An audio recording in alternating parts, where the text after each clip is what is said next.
ঘরেতে ভ্রমরের গুনগুনিয়ে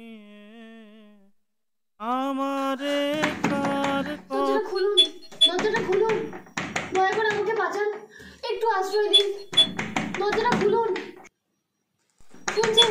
দরজাটা একটু খুলুন না। কে? আপনি আমাকে চিনবেন না, একটু দরজাটা খুলুন, আমাকে বাঁচান, খুলুন না দরজাটা, আমি সব বলছি, দরজাটা খুলুন।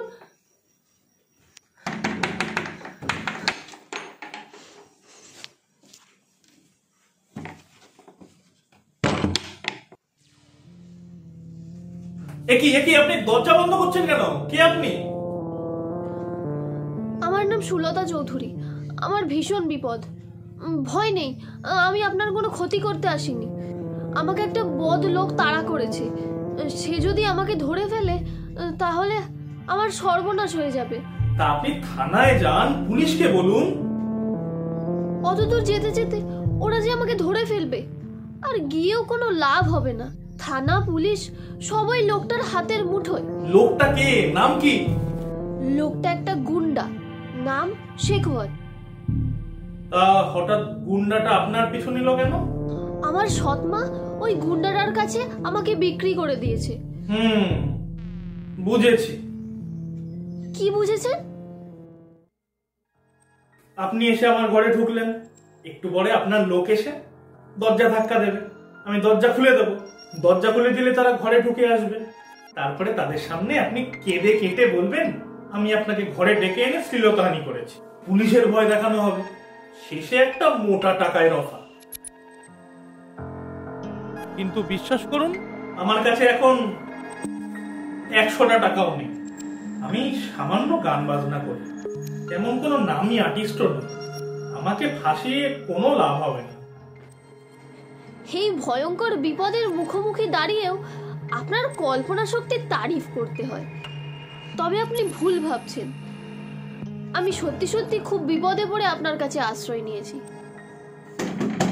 দরওয়াজা খুলো। কোন আছে? দরওয়াজা খুলো। কে? আরে কোন আছে? দরওয়াজা খুলো, দরওয়াজা খুলো। তুমি এই দরজাটা খুলে পেছনের বাগানে ঢুকিয়ে থাকো। যাও যাও যাও, দেরি করো না। এই দরজা খোল, দরজা খোল।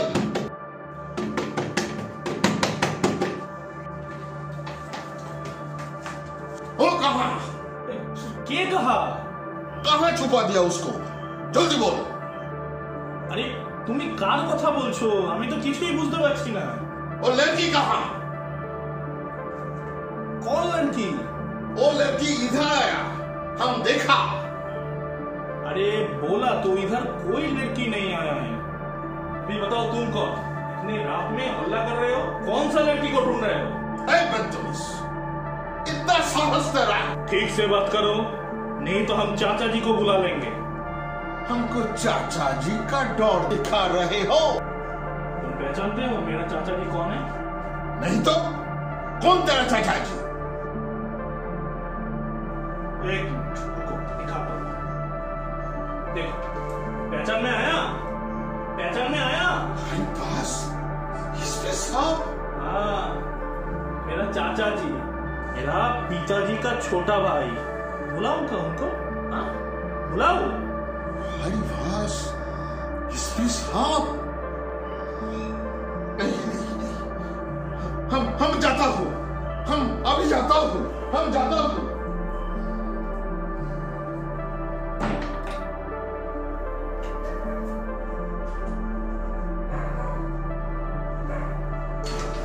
শুনছেন? কোথায় গেল রে বাবা? শুনছেন? কি নাম বললো বেশ? সুলতা দেবী, শুনছেন? ও চলে গেছে। সুলতা দেবী, ভয় নেই, ও আর আসবে না, বেরিয়ে আসুন।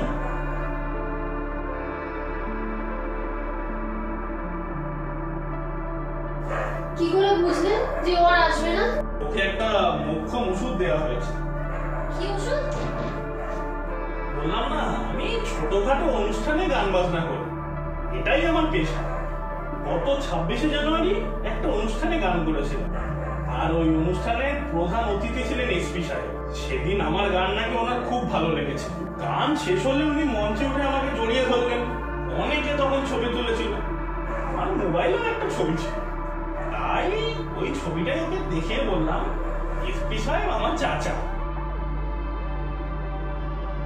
আর ওই ছবিটা দেখেই ও লেজ গুটিয়ে পালালো। তাহলে একটু বসি।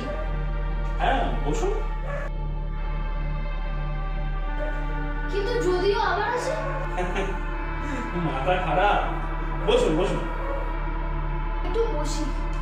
বলছি একটু জল খাওয়াবেন? হ্যাঁ,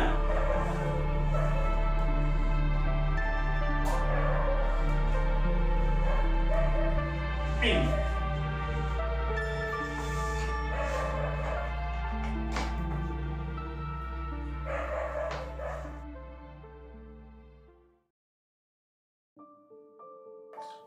রাতে কিছু খাওয়া হয়েছে? কি করে হবে? সেই সন্ধ্যা থেকে তো পালিয়েই বেড়াচ্ছি। আমারও খাওয়া হয়নি। রাতে বাইরে যাব না বলে বিকেলে পাউরুটি আর কলা এনে রেখেছিলাম।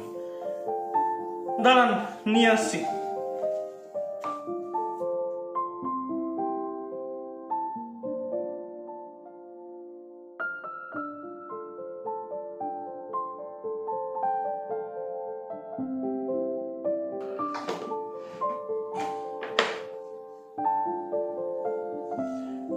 নিন, খেয়ে নিন। আপনার খাবারে ভাগ বসাবো, কিন্তু খিদেও পেয়েছে খুব। আরে নিন, খেয়ে নিন। আচ্ছা, আপনি তো জিজ্ঞাসা করলেন না আমি কে? ওই লোকটা কেনই বা আমাকে তাড়া করেছিল, কি বিষয়? আপনি তো বলেছেন। ওইটুকুতেই বিশ্বাস করে নিলেন? না করার তো কিছু নেই। আপনি খুব ভালো মানুষ। কি করে বুঝলেন?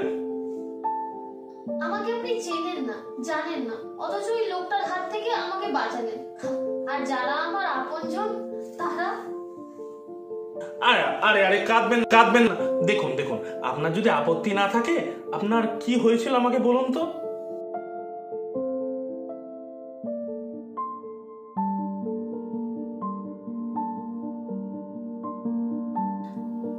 আমাদের আদিবাড়ি বহরমপুরে। বাবার একমাত্র সন্তান আমি। বাবার কলকাতায় ব্যবসা ছিল, আর আমি মায়ের সাথে বহরমপুরে থাকতাম। বহরমপুর কলেজেই পড়তাম। কিছুদিন আগে আমার মায়ের হঠাৎ শরীর খারাপ করলো। মাকে চিকিৎসার জন্য কলকাতায় নিয়ে আসা হলো। আমার ফাইনাল এক্সাম থাকার জন্য আমি বহরমপুরেই রয়ে গেলাম।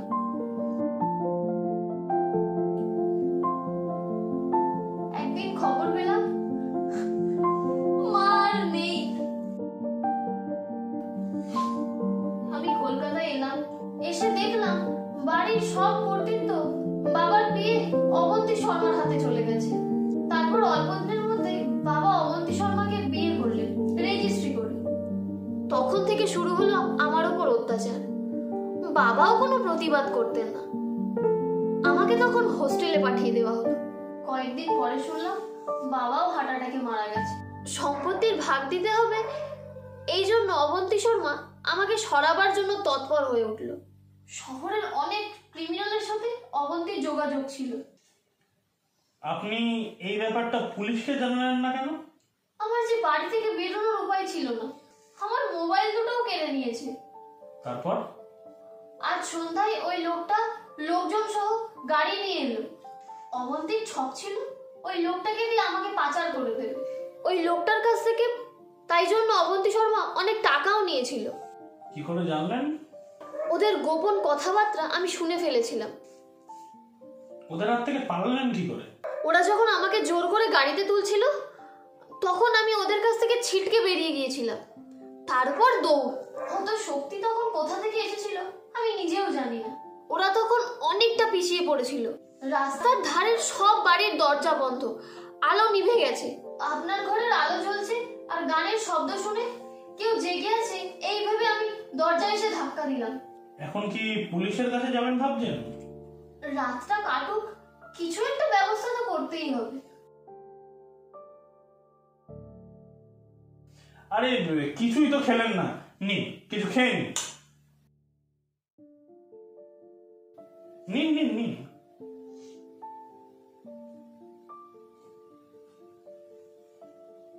আপনিও খান। খাচ্ছি, নিন আপনি।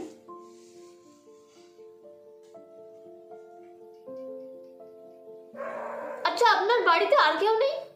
আর কাউকে তো দেখছি না। এই বাড়িতে আমি একাই থাকি। আপনার স্ত্রী? এই সৌভাগ্য আর হলো কই। বিয়ে করেননি? আপনার সংসারে আর কেউ নেই? না, মা আছে। আমাদের আদি বাড়ি নবদ্বীপে থাকেন। আমি এই কলকাতায় থেকে গান বাজনার চেষ্টা করছি। দেখুন, আপনার নামটাই এখনো জানা হয়নি। আমার নাম সুবর্ণ রায়। আপনার বাবা?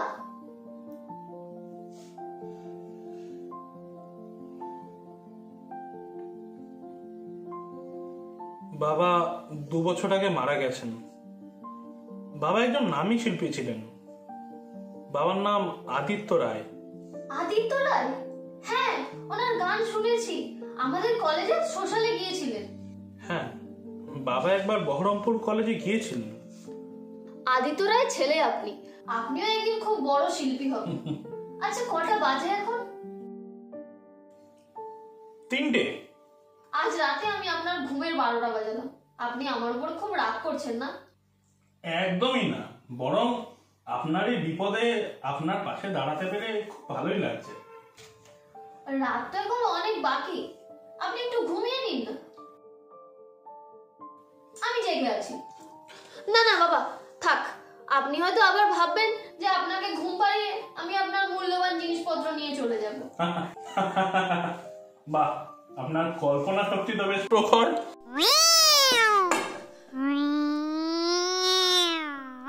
কি হলো?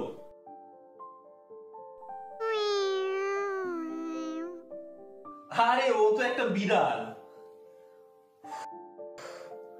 ও মা গো, আমি ভয় পেয়ে গেছিলাম। না না, আপনার ঘুমিয়ে কাজ নেই। তার থেকে বরং বাকি রাতটুকুনি আমরা গল্প করেই কাটিয়ে দিই, চলুন। আমি তো ঘুমাবো বলিনি, রাত জাগা আমার অভ্যেস আছে। শিল্পী মানুষ তো। কাল সকালে প্রথমে কি করবেন ভাবছেন? আগে তো পুলিশের কাছে যাওয়া দরকার। হ্যাঁ, এখানে কাছে কোন থানা? হ্যাঁ, শ্যামপুকুর থানা আছে কাছে। তাহলে আগে সেখানেই যাব। আপনি যাবেন তো? হ্যাঁ নিশ্চয়ই। তারপর কোথায় যাবেন? বাবা আমাকে তাড়াবার জন্য একবারে ব্যস্ত হয়ে পড়েছেন মনে হচ্ছে। আরে মোটেই না, তবে একটা পরিকল্পনা তো করে নিতে হবে। আচ্ছা, যদি এখানে থাকি? এখানে মানে এই বাড়িতে? ভয় পেয়ে গেছেন তো? আরে ভয় পাবো কেন, তবে এই বাড়িতে আপনি থাকতে পারবেন তো? আমার একটা নিরাপদ আশ্রয় হলেই চলবে। দেবেন আমাকে আশ্রয়? আপনি থাকবেন? সত্যি বিশ্বাস করতে পারছি না। অবিশ্বাসের কিছু নেই। রাতও প্রায় শেষ হতে চলবে, ভোরের আলো ফুটে গেছে। এবার তো আমাদের প্রস্তুত হতে হবে সকালের জন্য। বলছি আপনার ফোনটা একটু দেবেন, একটা ফোন করব। হ্যাঁ, নেই, দাঁড়ান, এই নিন।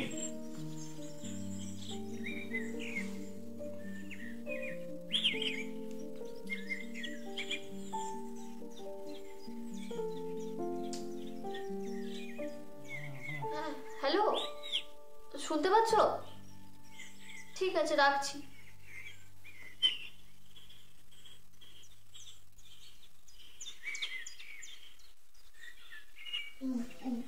বলছি আপনার ওয়াশরুমটা কোথায়?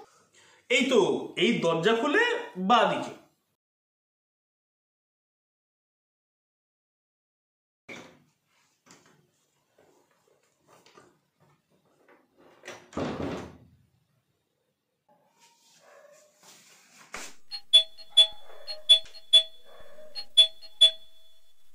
কি কি এলো আবার? আমি সুলতার কাকা। সুলতা একটু আগে আমাকে ফোন করেছিল। উনি ওয়াশরুমে গেছেন। কাকামণি, সুলতা মা, বল তো কি হয়েছে? ওই ভদ্রমহিলা তো আমাকে পছন্দ করে না, তাই দাদার বাড়ি যাওয়া ছেড়েই দিয়েছি। কাল সন্ধ্যায় অবন্তী শর্মা আমাকে একটা বদ লোকের কাছে বিক্রি করে দিয়েছিল। আমি কোনো রকমে পালিয়ে এই বাড়িতে আশ্রয় নিয়েছি। গুন্ডাটা জানো এই বাড়িতেও এসেছিল। সুবর্ণবাবু বুদ্ধি করে তাকে তাড়িয়ে আমাকে বাঁচিয়েছে। কি বলে যে আপনাকে ধন্যবাদ জানাবো। সুলতা আমাদের বড় আদরের মেয়ে। আমাদের ভাগ্য দাদা বৌদি দুজনেই অকালে চলে গেলেন। সংসারে ঢুকলো এক রাক্ষসী। না, এবার একটা বিহিত করতেই হবে। আমার স্ত্রী সুলতার জন্য একটা ভালো পাত্র জোগাড় করেছে। সুলতা যখন ওই চক্কর থেকে বেরিয়ে আসতে পেরেছে, তখন সামনের সপ্তাহে বিয়েটা দিয়ে দেব। আপনি আপনি অবশ্যই আসবেন। আপনি আমাদের এত বড় উপকার করেছেন। চল সুলতা মা, আমি গাড়ি নিয়ে এসেছি, তোর কাকিমা অপেক্ষা করে আছে। চল মা। এক্ষুনি চলে যাবেন? হ্যাঁ, ওই মহিলা সাংঘাতিক, যা কিছু করতে পারে। দরকার হলে ওকে নিয়ে আমাদের বহরমপুরের বাড়িতে গিয়ে থাকতে হবে। চলি সুবর্ণবাবু, চল মা সুলতা।